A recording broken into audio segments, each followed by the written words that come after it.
Right, folks, so here's that, fancy schmancy picture. And we're going to come up right up here to the mess hall where it says now open.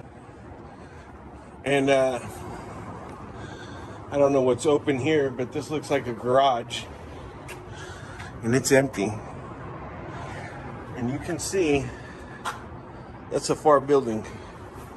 And you can see when we walk up here, look at this. Metal.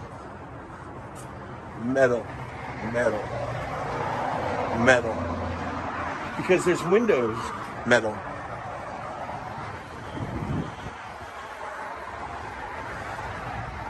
Complete empty.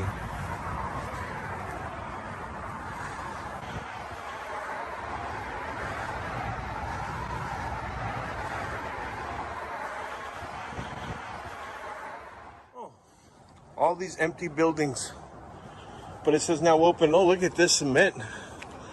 More cement and more metal. It's like a little fortress here. Let me fill people in. So having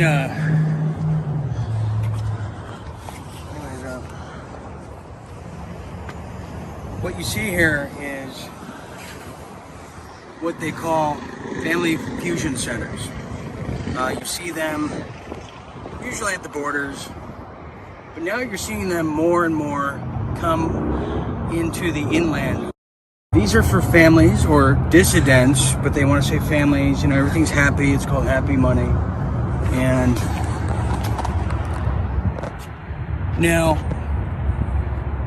what they tell their workers, it's like they tell medical workers, oh, the vaccines are for nuclear fallout and everyone has to have the nanochips so we know where everyone is, in case of a natural disaster, etc., etc. Well, they tell these people the same thing.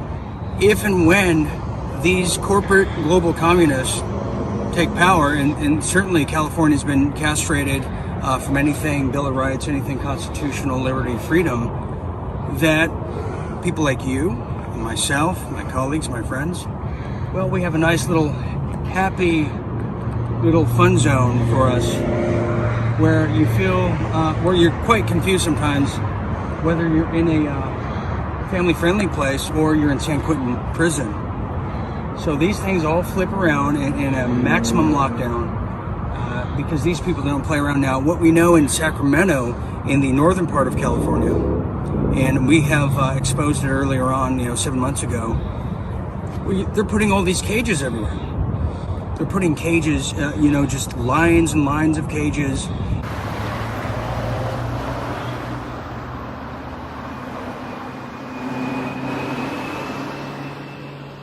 Well, that's going to be a nice little family fun zone for the Pelosi clan, don't you think? In fact, I don't mind working as the warden when that happens. So it works both ways. Careful what you wish for, because this ain't no Europe. This is America, and we're coming for you.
Well, welcome to America at War Live here at the Real Deal Media Empire Network. I'm Dean Ryan, and I'm back here at YouTube, the YouTube channel for now.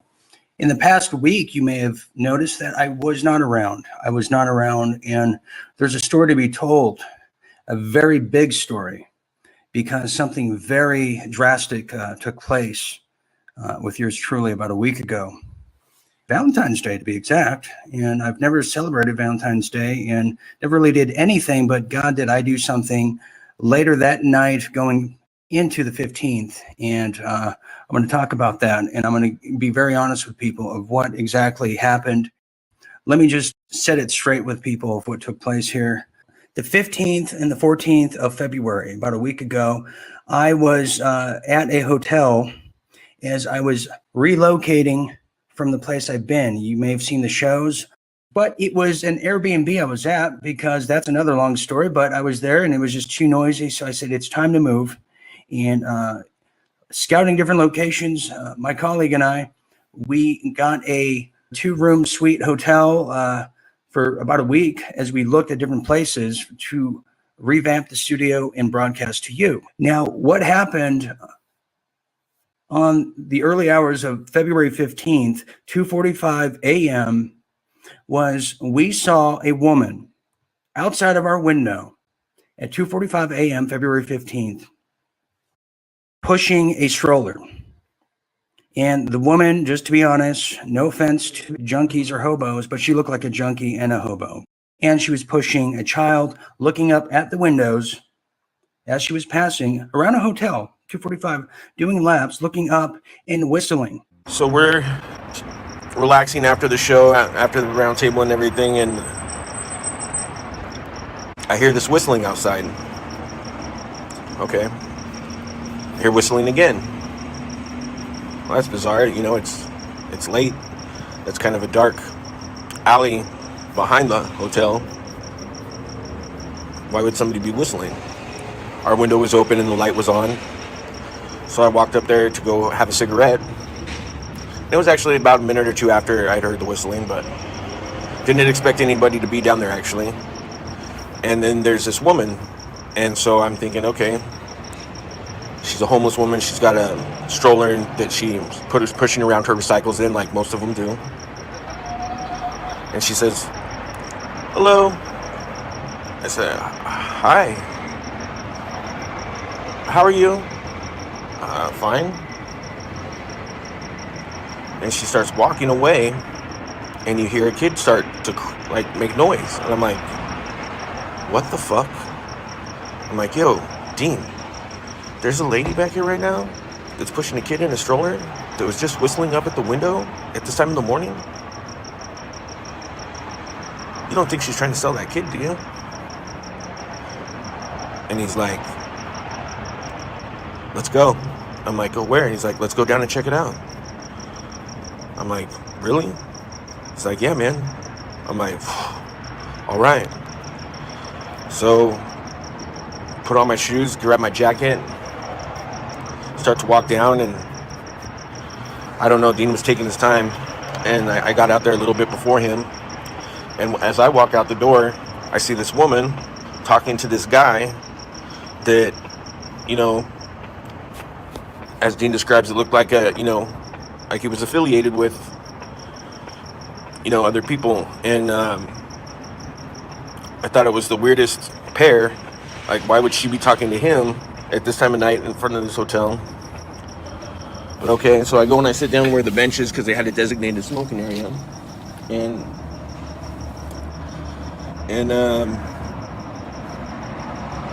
wait for Dean. As Dean comes out, he sees just that guy. And he sees the woman walking away from him, but he didn't know they were talking. And so he comes up, I'm like, Dean, I'm over here. And so he comes over, and I'm like, yeah. I'm like, she was just talking to that guy. And he's like, that's weird. I'm like, yeah. And so then she's walking down the sidewalk, and I'm like, all fine and dandy if, we're telling people about this, but number one thing they're going to say is, what did they look like? Walk by him, and I wanted her to walk by me. So I say, oh, you can go ahead. I don't want to get smoke on you guys. And she says, oh, no, that's okay. I get smoke in front of him all the time. Here's the video of us going up to the woman.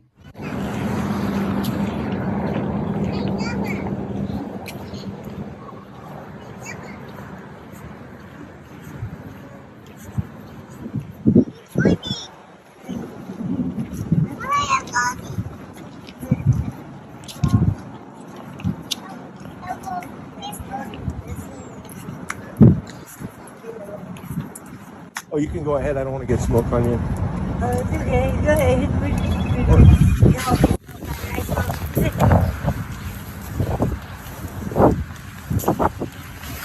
So yeah, as you saw, Brandon trying to make contact with her, and then she's okay. And then we go around the corner, we come back, and now she's fidgeting with her wallet, like she can't get in the door. And she had her phone, like she said, so she's trying to call somebody. So I start talking to her. She goes, "I can't get in, and I have a key." Now I knew damn well that the front entrance of the hotel is wide open, sliding glass door. You don't need a key to get in, but you want to get on the side. She said she's there with her son, and she can't get a hold of him. I looked at her phone. She's playing Scrabble. So if I was lost, I wouldn't be playing Scrabble. I'd be calling people left and right. So at that point, I knew she was kind of lying, but I just, I've never been in this situation. I'm like, oh, okay then. So I keep walking.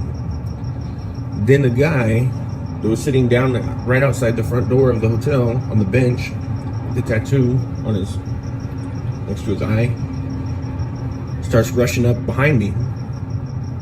And I'm like, oh great. And then apparently Dean started to walk up too, and so then that guy kind of fell back, and I thought he was going to try and run up on me, but he didn't. And so then I walked around the corner, and then Dean says, "Oh, are you trying to get in?" and starts talking to her, and he's going to let her in that side door. And I walk back to the front. As I'm walking to the front, then I just decided to go back up to the room. It's frightening. Even right now, just telling the recount of the story, it's difficult and it's making me uncomfortable. And I'm still worried about the repercussions. I guess if that's what, if it's in his will for me to go, then that's what it is. But hopefully it's not. I just can't believe that this has happened. I can't believe that this has happened. I can't believe that this has happened. And it's making me uncomfortable. And I'm still worried about the repercussions.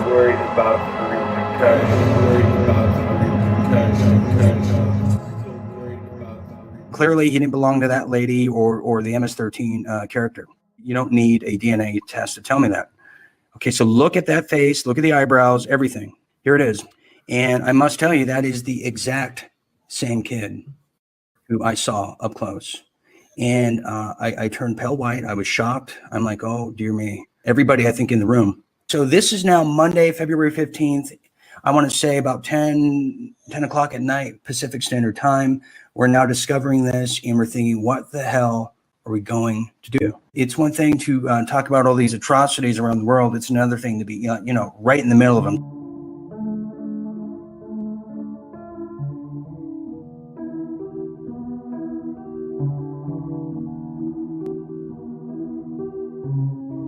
I'm going to play you an audio piece of 2 doors down from my hotel. And we know who the people are next door.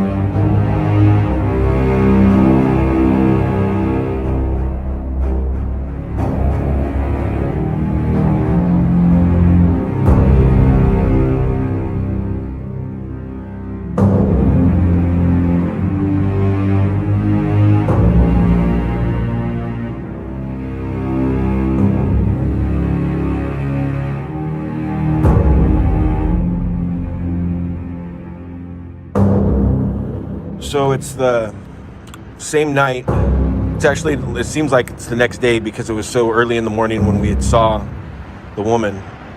But so later that day, pretty much the next day, you hear all these commotions going on, and it was frightening. I don't get scared very easily, but it was pretty frightening. This is what we heard later that night.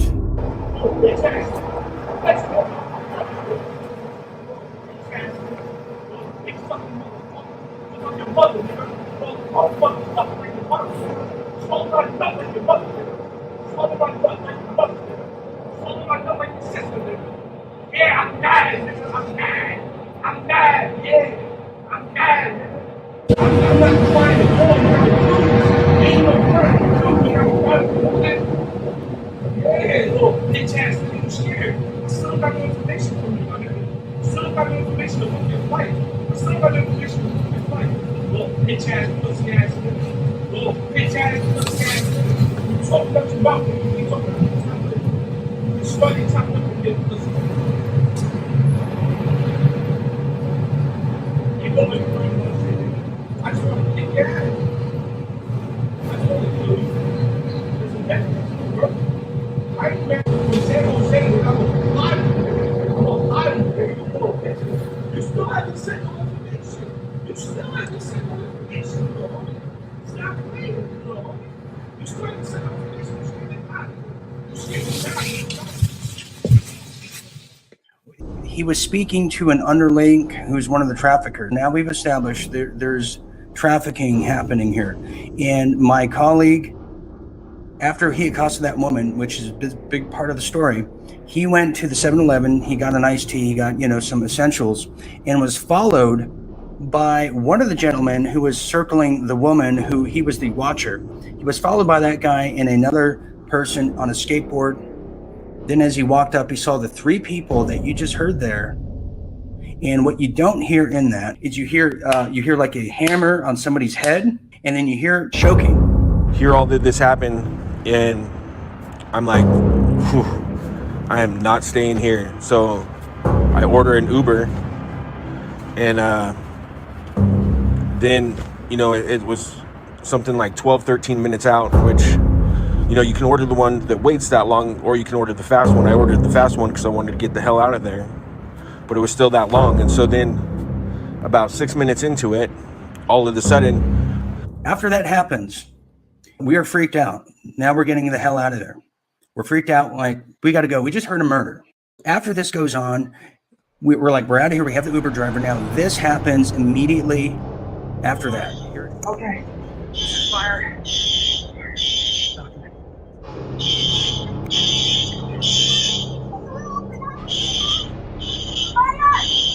There's fire. Yeah.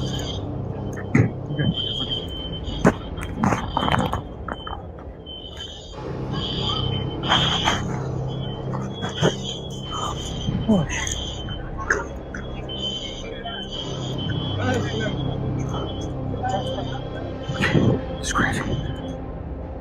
Yeah, I'm not the best documentarian, when I'm trying to remember, oh God, what do I need to bring? All these things. So this alarm is just screaming in our ears.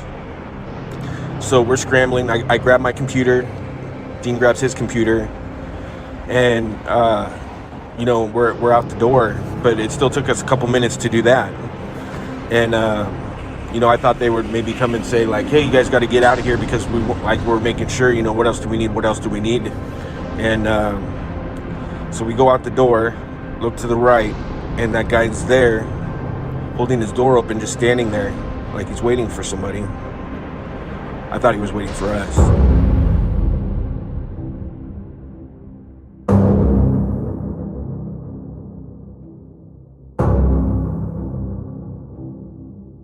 I started to walk down the hallway. I did not turn around after I saw him. I just did a quick glance.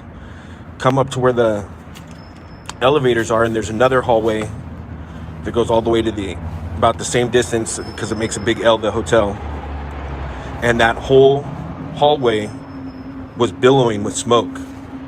Lots and lots of smoke.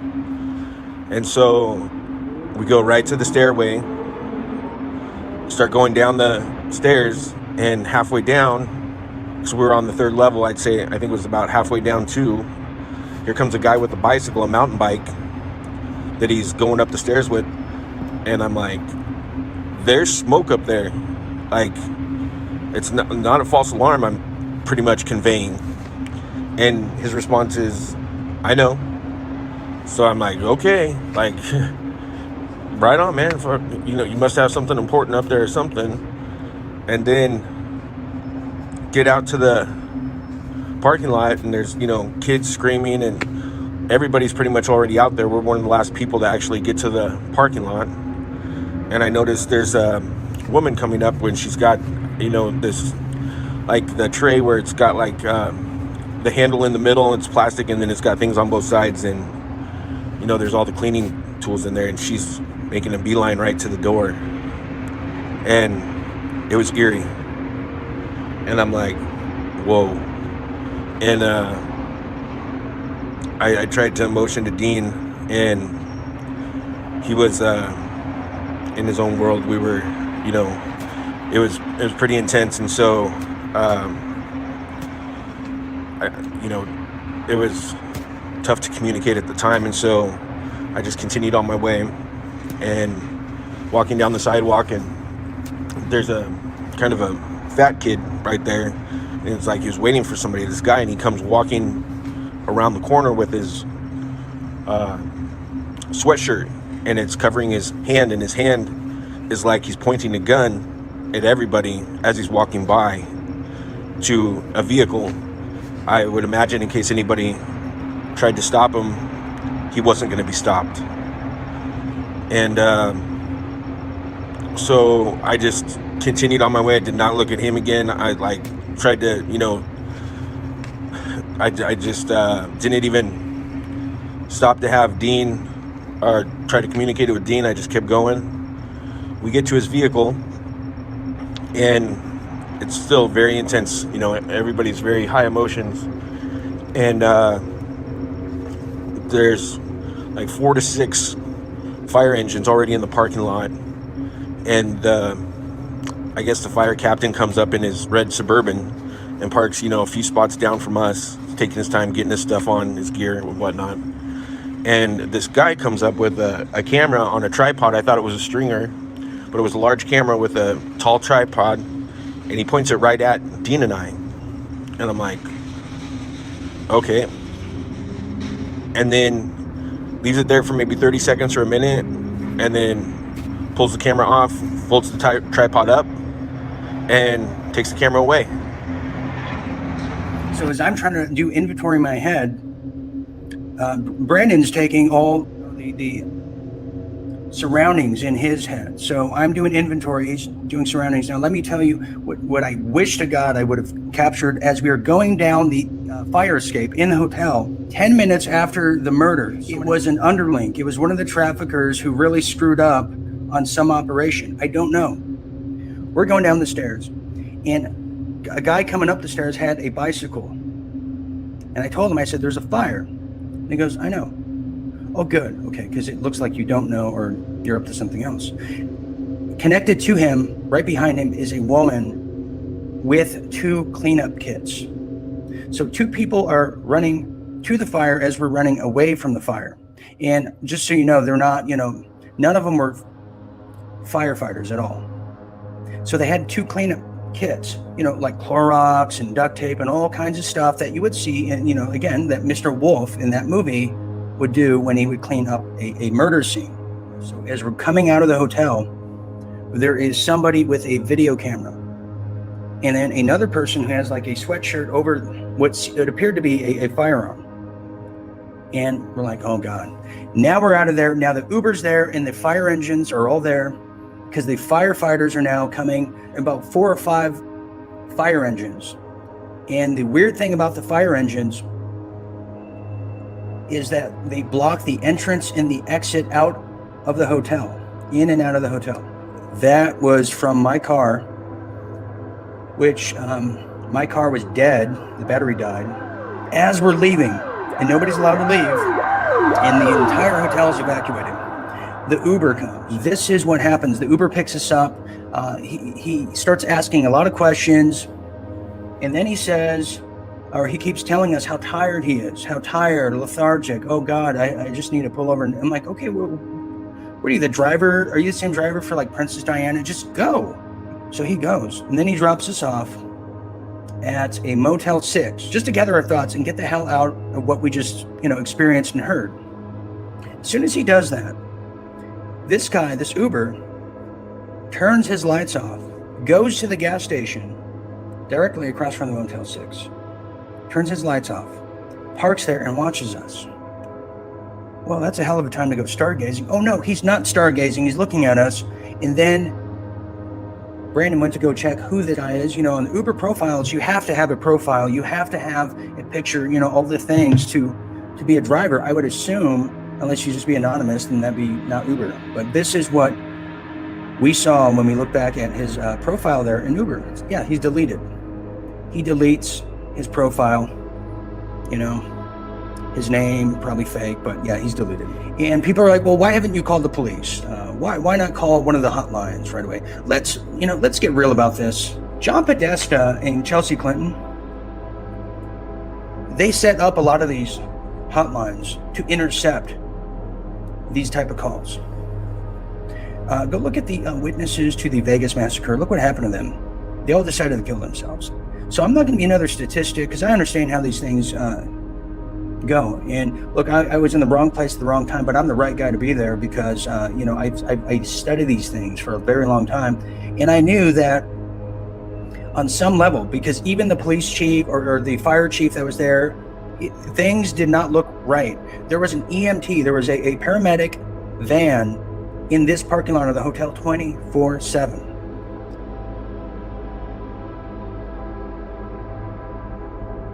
What has happened to me in the past week in this, at a hotel, relocating, scouting some different places out, and we found that we were just right in the center of a major child trafficking hub with cold-blooded killers all around us. Cold-blooded killers all around us.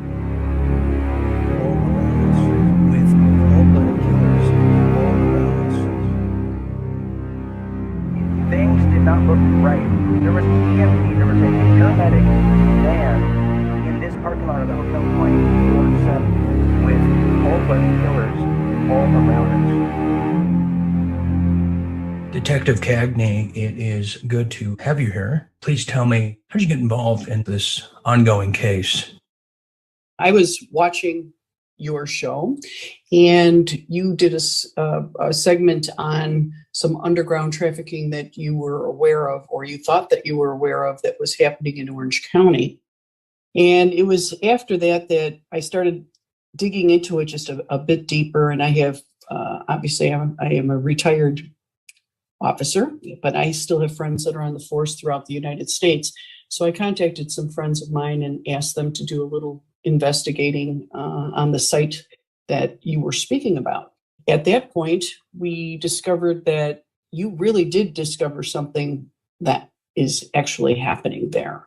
Of course, I think many people know that Anaheim is a center for trafficking, especially in California, but really one of the larger trafficking centers in the United States. I think after that, you and I exchanged a few texts, and I told you that I wanted to send some undercover agents to the area in the evening, late hours, just to do some scouting. And I believe at that time, that's when you and I talked a little bit about the tunnel.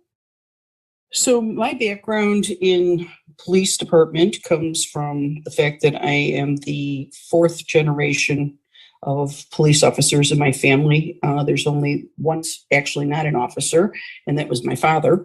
The rest of the relatives were on the police departments of various locations. I don't want to disclose exactly where that was, but that they were all involved. And even growing up as a kid, I grew up with the stories of what was happening, many investigations, and that was the dinner table conversation. Even though I'm no longer an officer, I still do investigations. You watched the original footage of this whole thing. When you saw the footage, describe the turn of events that I was sharing with everyone when you first heard it.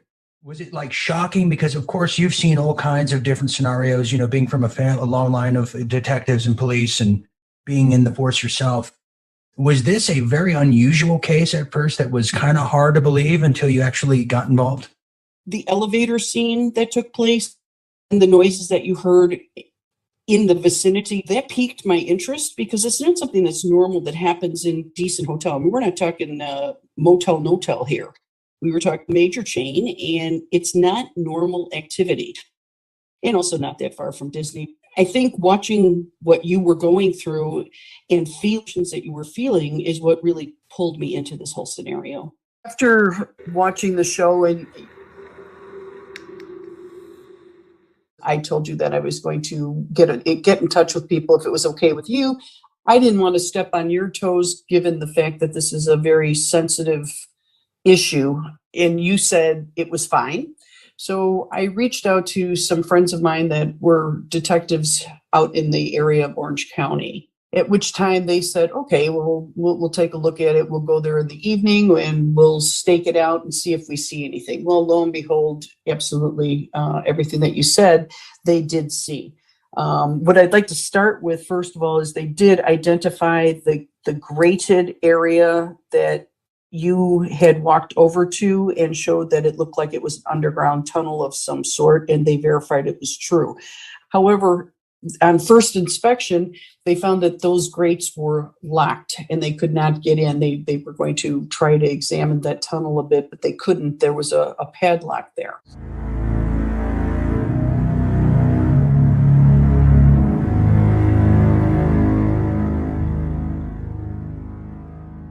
So, okay, they went back and they had binoculars and they scoped out the front of the hotel, and they said, yes, there was a lot of action that happened there, which was a little strange because it wasn't normal tourist type of action. But given the area, they thought, maybe there's drug trafficking going on. It could be numerous things. So over the course of the next week, they went there every evening, two guys with binoculars, and what they observed were incoming and outgoing vans, and they would see the vans pull into the front of the hotel, and then the vans would like go around the back of the building, which is let's call it an alley type of a looking area, not an area that vans would go to, not a cargo drop-off area, not a loading zone. The dock is located in a different area of that hotel. And they couldn't get close enough without being seen, but these vans they saw go in and out, and they also saw that these vans would go from the hotel to the grated area of let's call it the tunnel area.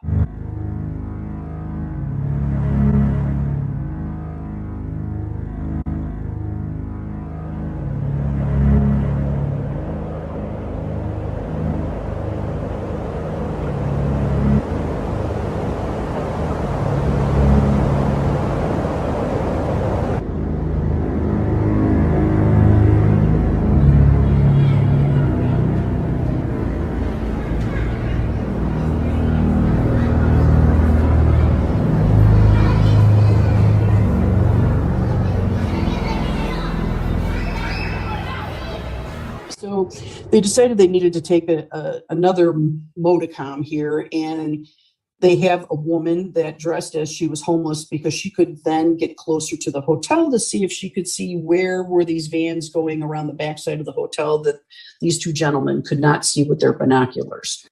So the first night, the woman was there and she just moseyed around like a homeless person around the front and the back of the hotel.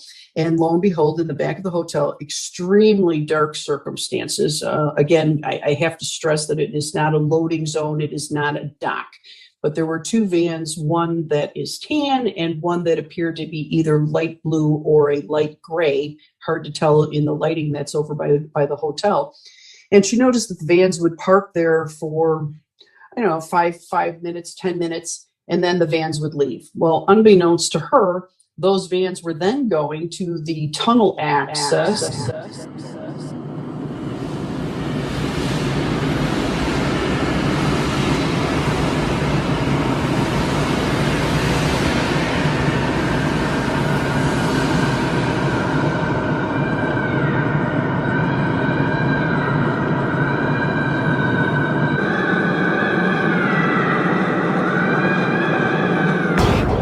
And they parked there for 5 or 10 minutes, and they were making the circle of going from the hotel to the tunnel, back to the hotel, back to the tunnel. So she got close enough only to see that one of the guys that was in driving one of the vans was the same gentleman that you identified in the elevator.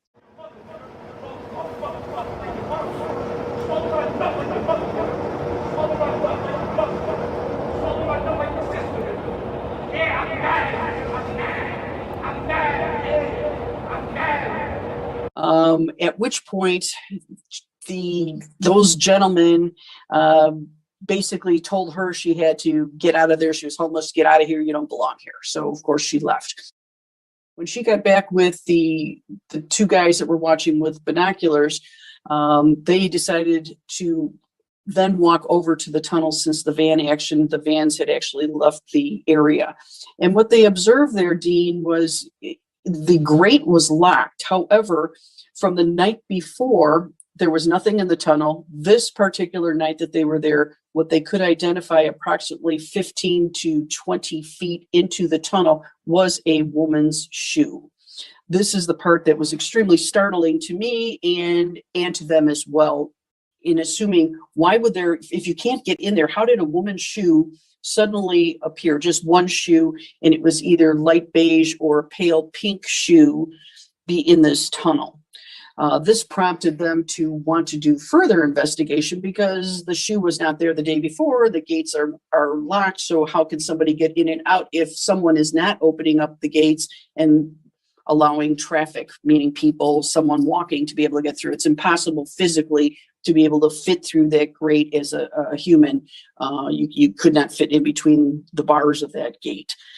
So what we found over the course of, I want to say it was maybe a 3-week investigation period, was that this was repeated often. The van transporting from the back of the hotel to this particular tunnel, but we were never able to get close enough to see anything. But one evening, the gentleman that was in your video, from the elevator scene, seemed to be staring in the direction of where my guys were located. And my guys left quickly because they didn't want any confrontation. After that evening, there was no further actions taking place at that hotel. It completely stopped. There were no more vans. There was no more movement. Everything went completely black. There was nothing.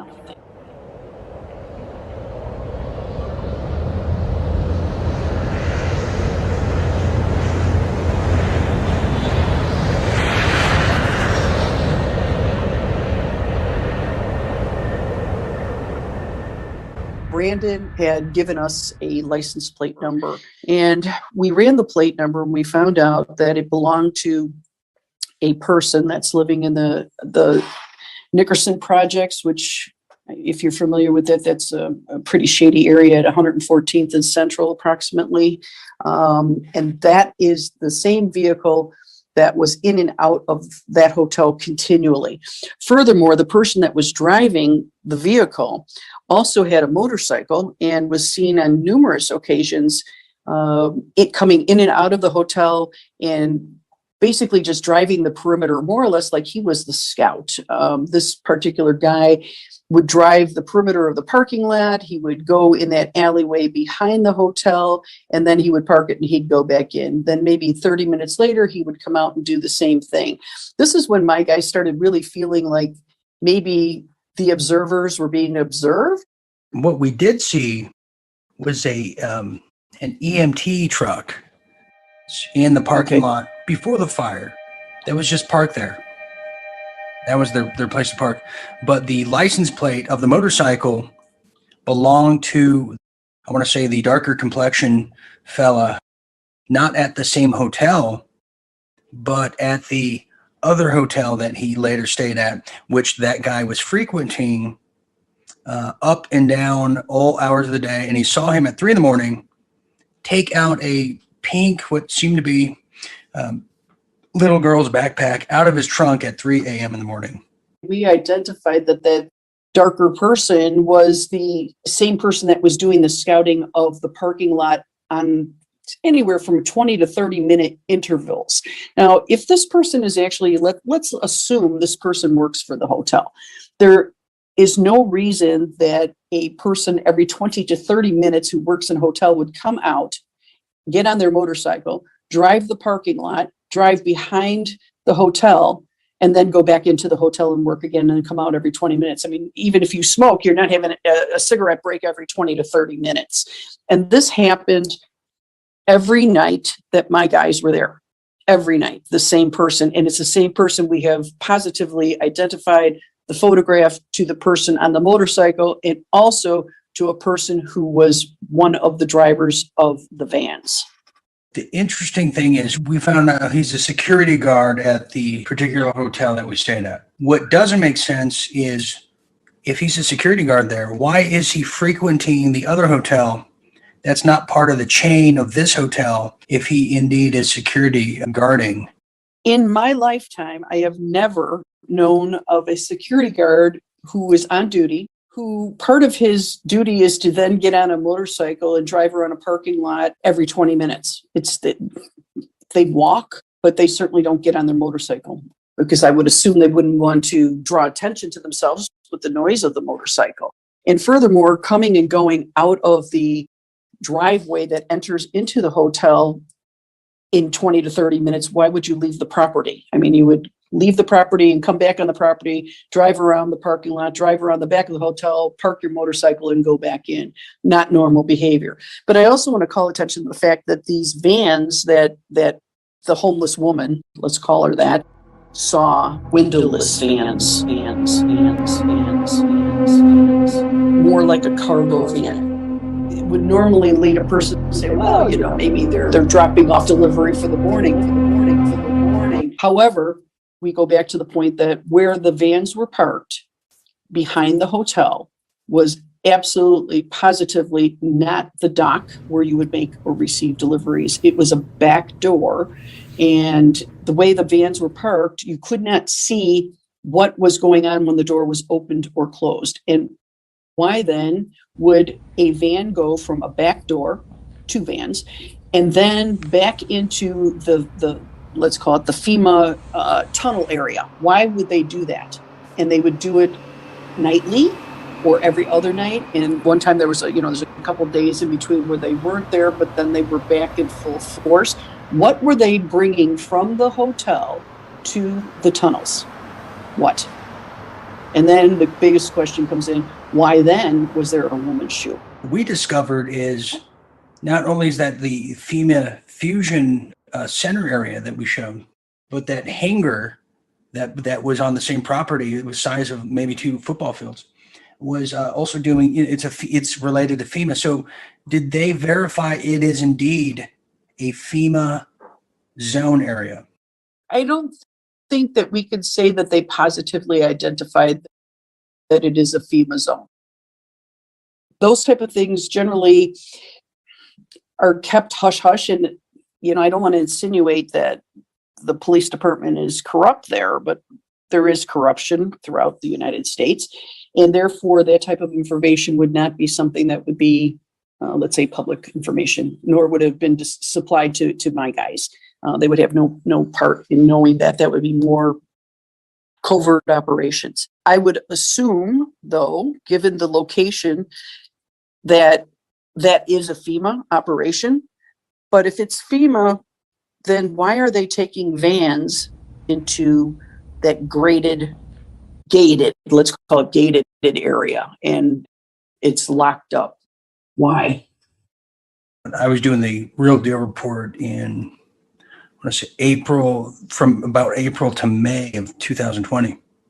And we really covered the underground tunnel system, and it really stemmed from Tustin, that entire area there, right in the central Orange County, which was the exit of the tunnels. Because I had some other examinations where the beginning, the entrance is really in Long Beach Harbor, which I want to say from that area is about 15, 20 miles, which means in LA time, that's about a 5-hour drive. So we discovered there is an underground tunnel system, and it goes throughout in the entire Los Angeles region, the entire area there, and it goes all the way, up the coast. And so it would make sense that the van would stock up on their possessions, so their children or their trafficking victims. The suitors or the buyers would fly in through the John Wayne Airport, which is literally 5 minutes away from the hotel.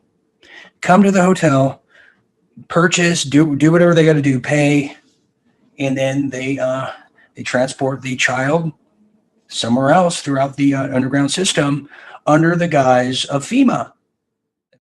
They'll probably have people inside the hotel with the goods, which are being put into the vans, which are backing into the graded area. And then the people are being forced out of the van and into those tunnels to walk to whatever area that tunnel takes them to. And again, and I hate to keep harping on the same thing, day one, there's nothing. There's a little bit of garbage around there, nothing. Day two, it's cleared out. Day three, there's a shoe. Day four, the shoe's gone. Who cleaned the shoe? Who picked it up? So somebody was trying to get rid of any evidence that was there, because my guys were going to try and get a pole and try and with like a net on the end of it to try and get that shoe out of the tunnel that they saw. But the next day it was completely gone. So obviously it's an area that's being used for transporting something, and that's coming from that hotel into that gated tunnel, and it's happening via those vans. But why then, Dean, my question is after several weeks of this going on, as you and I know, we've talked about this, did it suddenly stop? Were my guys detected? Were feelers put out that perhaps somebody's onto them? Did somebody hear the Real Deal report and report back to somebody that, hey, whatever covert operations you have going on over there, it's being watched, and therefore it stopped and it's been moved to another location? The initial reactions of people in these situations, this is very, very cinematic turn of events, that I experienced. You're used to seeing this on the silver screen, so therefore everyone's an expert.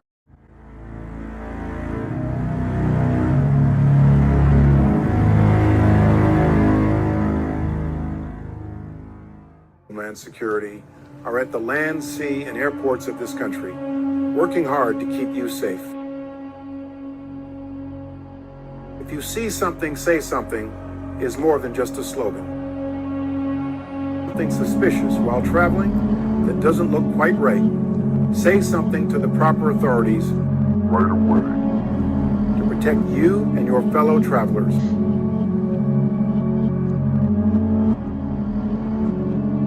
Have a safe flight.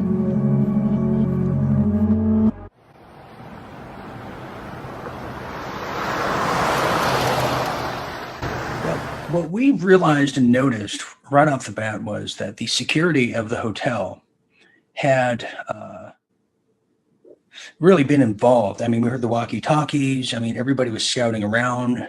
Even the day after, when I returned to pick up my possessions and cars, there were people scouting around the entire parking lot.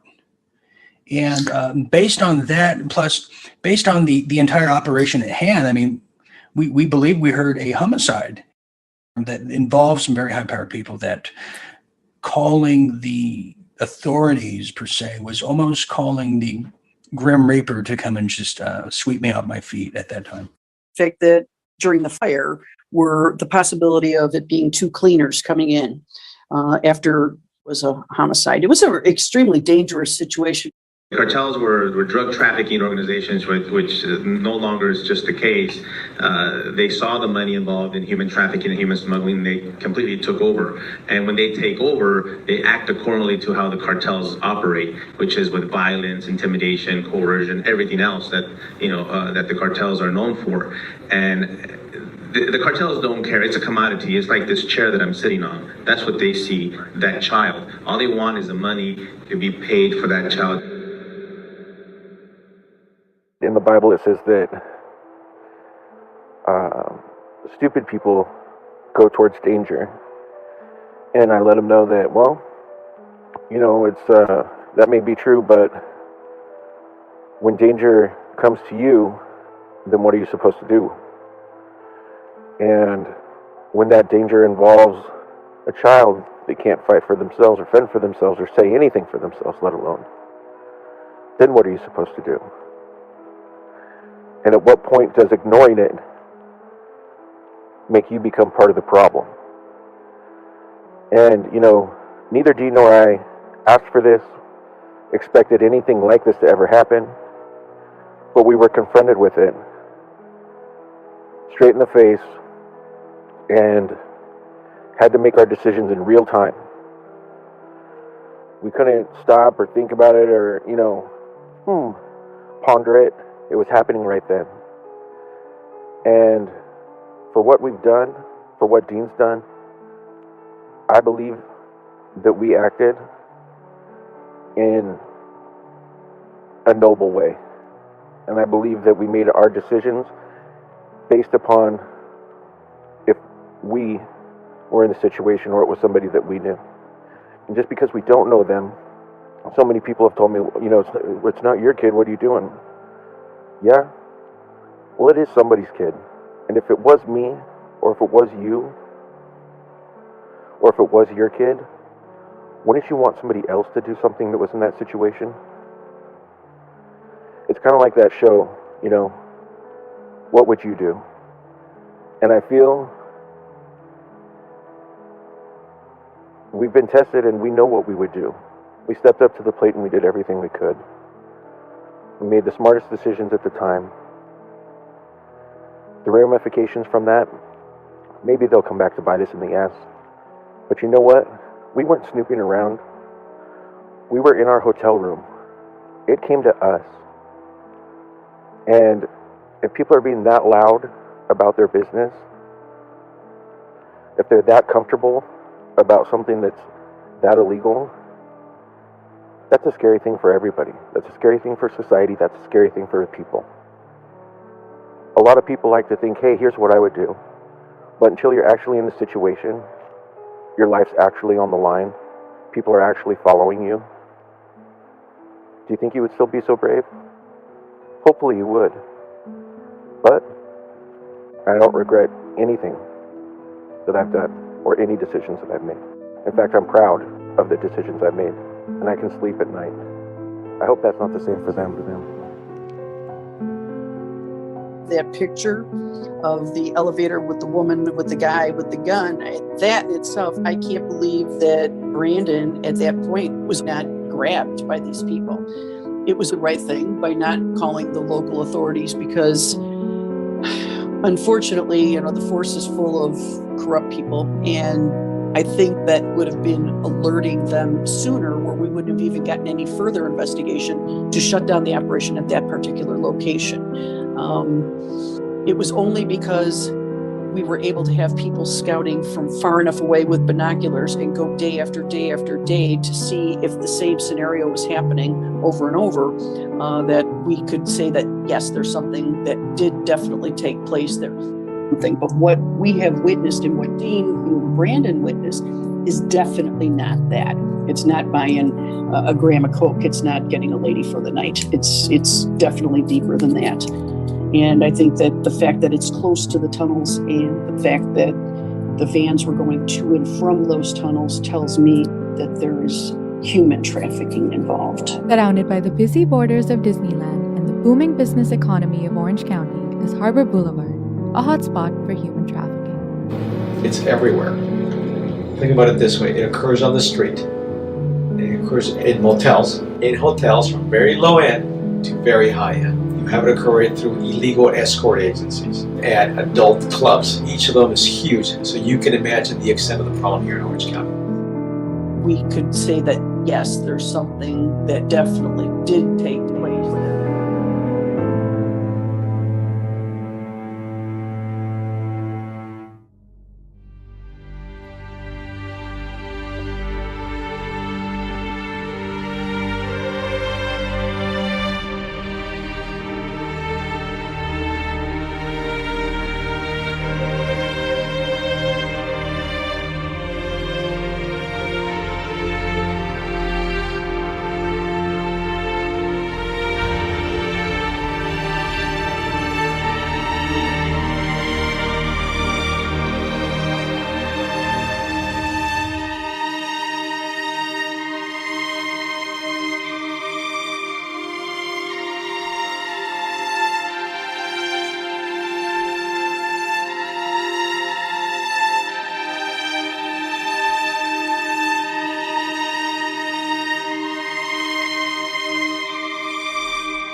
After, geez, it's almost 3 years now since we filmed Underground Traffic. And I have to say that the way that it really changed my life is that I believe that through RDM, we've made more people aware of the fact that there is actual underground trafficking. Prior to this, you really didn't hear much about it.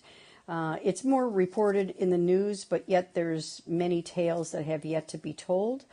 I think we were one of the first to actually uncover the actuality of it happening within the certain hotel chains, and the fact that it happens a lot near Disney parks. And since our initial showing of underground traffic, I think it's become more aware for the audience to understand that this is happening in day-to-day life. The film really changed, I think, not only Dean Ryan and myself, but I believe a lot of the other cast members as well that were involved in the production of this film. A lot of terrible things have happened to many of us since that film, including stalkers, threats, shadow banning. It has been actually a disaster for a lot of people. I mean, there should be stories told about the hexes that were put on members and the strange things that happened to us after this film, and continues to happen to this day. I think that Dean stumbled upon some nefarious characters when he was at that hotel that night. The strange occurrences with the fire alarms and the supposed fire, and then the gunshots and the people in the elevators with guns. It was a dangerous situation. It could have escalated to anything at any point.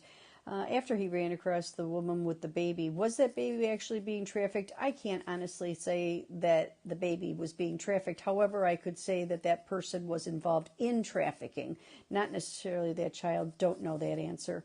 I think he was in a very high level of danger without even knowing it at that precise moment. And when he switched to another hotel, and the Uber driver was also quite shady, I think people were watching him, and it could have really been he could have been shot as well. It was not a good situation to be in.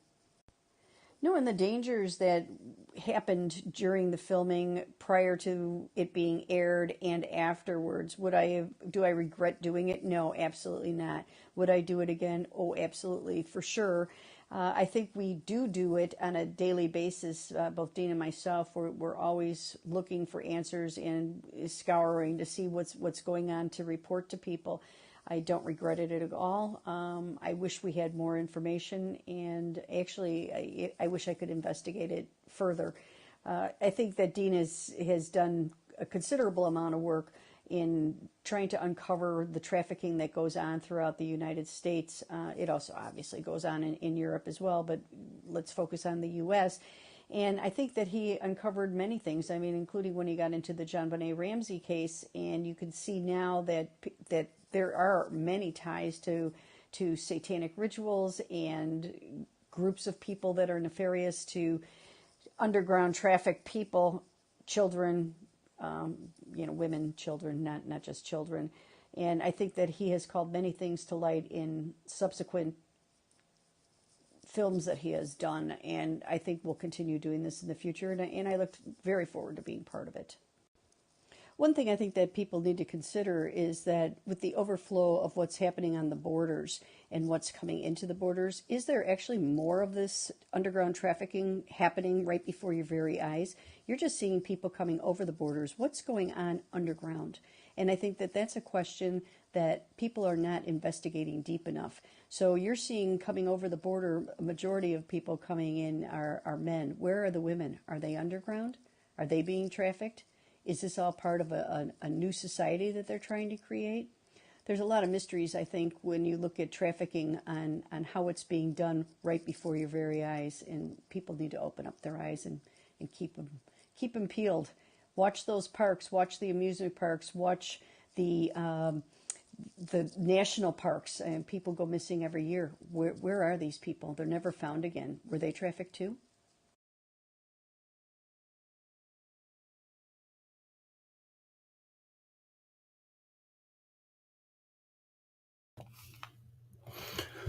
Hello, everybody. Good evening, ladies and gentlemen. That is the conclusion of Underground Traffic, the director's cut. Never has there been a more timely moment in this modern history to have another look at a very troubled and very painful time for me professionally and personally. But it is so important to look back not that long ago to understand what is now unfolding today. Today. And I'm going to talk about a little bit about that, about this film, about what was happening behind the scenes, about some new revelations that over the course of time I have become aware of, realized myself, and just what exactly has taken place with that missing baby. I'm going to talk a little bit about this here tonight as we now have concluded the director's cut. Just first and foremost, I have to thank Detective Cagney, who really just, like a fish out of water, just came out of a kind of, a position of never being on a film or doing a film before. And she really connected the dots to this mystery of a very unfortunate incident. And I do have to thank my colleague at that time, Brandon Solo. But that's kind of interesting as well. So I'm going to cover some of these things because, we're now understanding some of these things that are happening around us, particularly over there in Hawaii. Hence why I felt the need to have this film come out again, revamp it a little bit. When I first put it out, it was in a rush. I just had to get this out. I was a little bit of a novice when it came to filmmaking and editing, as you can understand, especially with the time frames I was currently back then working under. But watching this again, I have to tell you, it is just like the Jean Bonnet film. It is kind of gut-wrenching for me. There is a lot of toll that was done on myself, professionally and personally. I had just at that time really had started doing what you see today as World at War, but back then it was America at War. And I was just kind of going out there on my own on the media airwaves there. And I had received a tremendous response right away. If you take into account the environment, the political nature, and the culture at the time, and these type of real events and the danger that surrounds it never really resonated with me at that time because I was so focused on the national conversation that was taking place over there with the elections and what have you. So looking for these type of incidents, covering these type of stories was not and has never been my forte in prior years. It's not something I look for. I wasn't asking people, can we get involved in missing persons or cold cases? That's not my, that's not my make. That's not my model. But it was something that was thrown upon me. And, there's something that Brandon said in the film that if it was your child or if you were missing, wouldn't you want someone to do something? And those words resonate because many, many times, and I cover the news quite often, as you know, virtually nightly, and we see these atrocities happening, whether it's an elderly man, woman being beaten up right before a bystander's eyes who are just either walking past it or recording it for their own account. There's oftentimes that people don't want to do anything because they don't want to be targeted next, or they don't want to have to deal with the authorities. Now, I understand both of those keys here, but my understanding was I just could not do nothing. And let me just go further here. And we will be doing a members only feature here shortly, but I want to show you this missing persons of the baby. And here it is. Here he is, I should say. Here is Nakir Kersey, missing since January 26, 2021. That was roughly 3 weeks prior to our involvement at that hotel, that he was missing out of Albany, New York by his father, Donald Kersey Jr. Now, let me just tell you, I have looked for this child online, whether he's found, any updates, and maybe I'm looking wrong. Maybe there's people who can find it better, but it's like his entire existence has been scrubbed. So I can't find this any mention or whisper of this kid. I don't know. I can tell you what took place after is I took this information and I took it to Cagney. I took it to Special Forces who said they were on it, just as the same breath that I did with the information I received on the Hilo Hotel over there in Hawaii. What I did know and what I knew not to do was to get involved any way, shape, or form with the Santa Ana police over there in Orange County. And Santa Ana, California is crawling with cartel. It is highly corrupt. It is filled and riddled with migrants, and I don't mean the just the ones that the local news show you. I mean hardened criminals coming from El Salvador and all over Central America, with those countries who are more than happy to push that up here, because this is a very intricate network here, where the EMT vans were there days prior to the fire at the hotel, where the police chiefs and the firefighters really didn't seem frantic at all. And there was a buddy system that seems to have been taking place at the hotel, where the hotel workers knew what the deal was. And the frightening thing is what we discovered too was that there was an entire FEMA internment camp, what it seemed, just literally across the street, right by the John Wayne Hotel. So this was just unbelievable. It was unprecedented. And what this did to me professionally was it put me in some danger. It put, I had some very nefarious characters, some of which I didn't really understand or even wouldn't even dream of being nefarious characters, enter my life, my professional life, infiltrate my circles around this same time. And I would even make the case since a few months prior, because I literally just released the JonBenet Revelations film. And I had some of the most nefarious characters who are just God-fearing people, and I think we know who I'm talking about, who just happened to be there at the right place at the right time. And some of them were managing me to the point I couldn't even see it.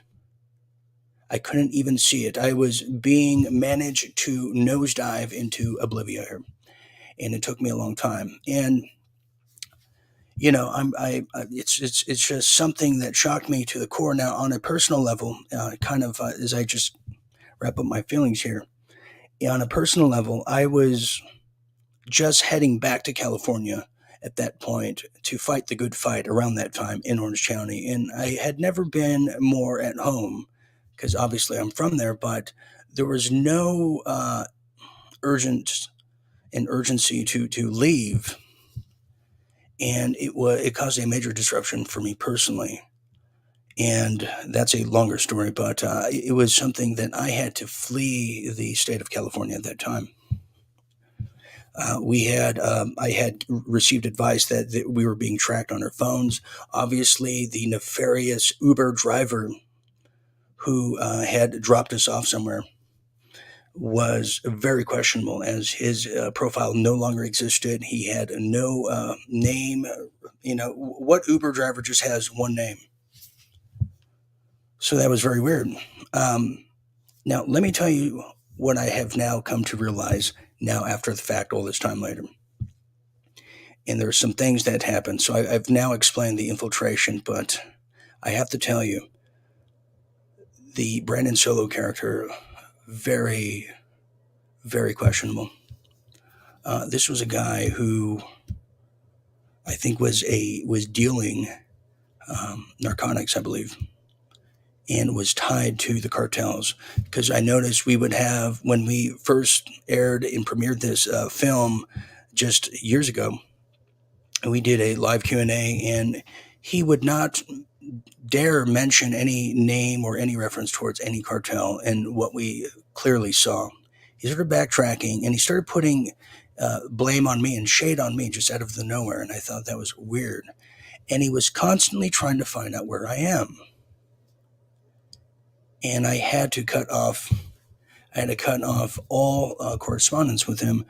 And within recent memory, within the past year, he contacted me on Instagram, and he could be watching here tonight, with a story, and I had no chance to respond to it, but with a similar story of, hey, Dean, it started with he didn't have much longer to live, something with his heart or something of that effect, but he still wanted to know where I was. He wanted to talk to me. He said, we're in danger now all over again. See, I don't know. Is that a ploy? I couldn't tell you. And I knew on some level, yes, the danger zone was truly realistic, as I was broadcasting shows literally from that hotel the night of. Everything was real, the fire and everything. And I felt that there was more to my colleague there than I realized.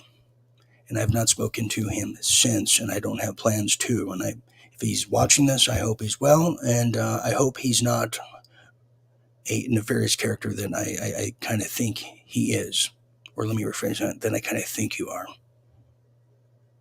Because I felt that there was a lot of setup in that whole ordeal there. The lead up to that, what we saw in that film, the lead up to that was I was at an Airbnb, and I swear to you, I had randos who were filling up all the other rooms around me at this Airbnb that had to be the FBI. Had to be the FBI. Just people that were just hanging out there all day saying, where are you going? What you doing? And then the Brandon character, and I thought for the longest time he was bullshitting when he told me he is a 32nd degree Mason, just out of the blue, who just so happened to be staying where I am and always wanted to get involved in what I was doing. Me, because I'm a naive stooge at the time, just not even paying attention, I allowed it to happen like a lot of people that came into Real Deal Media. I did not vet or check or even think twice until I got burned. And it was like that for the longest time. And I've learned a big lesson from that. I learned a big lesson. Huge lesson. And I believe I was infiltrated by the FBI around that time. Around that time, a lot of like Muslim Brotherhood types and CCP types from San Francisco, just staying in that area, driving Beamers, but happened to be staying in this very dodgy Airbnb. Weird stuff. And the most weirdest of it all is I described in the film that it felt like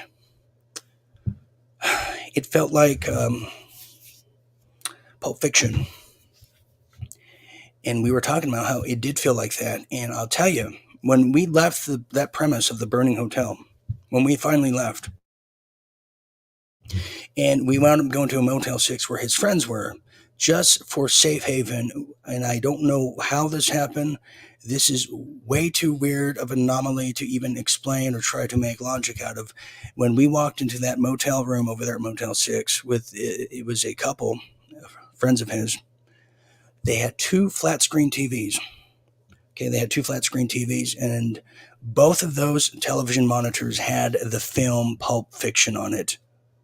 That is too coincidental. That is too convenient, isn't it? And it was frightening. And from that point on, I had a low profile, and the people who were at Real Deal Media at the time were carrying on the daily duties, thankfully. But that was a very frightening experience, and I lost a lot. Gained a lot of experience and knowledge, but I lost a lot. Now, at that time, we had the introduction of someone from the land down under. That was very interesting, who infiltrated us. Then we had an infiltrator of someone from Georgia, and it's time to talk about her. Tennessee. it's time to talk about this person here, because this person had requested help from Real Deal Media, myself, and at that time, our beloved Tim McLeod, who was working in tangent with us, and this woman who had a daughter, another one who was deceased, was claiming she was in a trafficking situation and needed me personally to help, but wanted to know where I was. Now, what we soon discovered was, for a woman who was trying to escape a very nefarious situation, she always found an excuse not to leave. We even offered to have people pick her up, etc. What we did find out, she had no intention of leaving. She had come on one of our shows with very creepy dolls, like a witch. And she kept talking about witch covenants and all these different things. Things I don't even get into. I might even hear or speak about very briefly in a Halloween themed of a setting. Had no intention of ever getting into this. Next thing we know, we're finding all these witch covenant people start watching the show. Then, one by one of our cast members at the time wound up in the hospital. Another one wound up in the hospital as well. Then a whole dozen of us, including people close to the show, had molars that exploded, which we could find a direct link to maybe something that is a frequency, but it was very peculiar. It was very much in concert, and it was very unusual. Why? And I'll tell you, between this film and the JonBenet Ramsey film, I know they're important to put out, but it's hard for me personally to watch and really, really just get back into that mentality. It was one of the most frightening experiences of my life. But I was fully prepared to protect myself. I was fully prepared. A lot of people said I should have taken the kid, but what if we were wrong? Although we felt 90% right, I was prepared to pull out a 9mm and get in a gunfire with what was an MS-13 at the time. So this was the moment.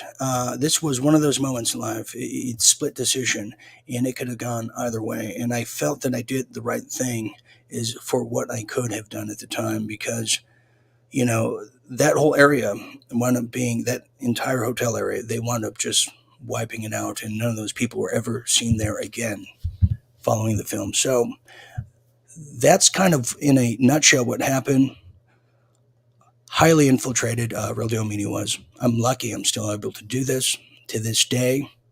I have some lunatics out there who have the tactics of an FBI informant, because we understand what that organization does.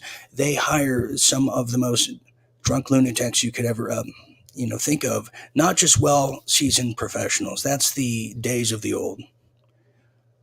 But, that's the kind of business, that's the kind of industry and environment, I've decided to venture into.